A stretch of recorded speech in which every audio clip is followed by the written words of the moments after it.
qor yomg'ir suvlari mana shunaqa tarmoq bilan ariqqa cho'tki olib kelib qo'yilgan. Ariq labiga mana shu yerdan qor yomg'ir suvlari tushib, bular ariq bilan oqib ketadi. Tarnov trubasini chashkani o'yib mana shu yerga chiqarishni maslahat beramiz yoki kolodez 9 metr chuqurlikda hamma suv oqova suvlari borib shu yerga setka qo'yilgan. Musor o'tmasligi uchun suv o'zi tushadi. Mana shu объем to'ladi.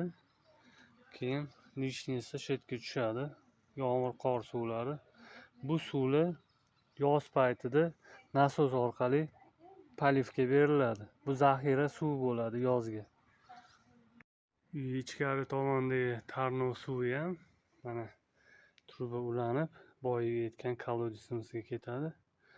Bu mana shu hovlini palivlariga ishlatiladi yoz kunlari. Qishin bilan kuz yomg'ir bahor suvlari shu kolodezga yig'ilib yozda mana shu yerga palivlarga ishlatiladi. Daraxtlarga, ko'chatlarga ekilgan. Videomiz foydali bo'lgan bo'lsa tanish bilishlarimizga uchirib qo'yamiz. Butun umr yashab, butun umr o'rganamiz. Bir kichkinani bir kattani gapiga quloq solamiz. Joninglar sog' bo'lsin.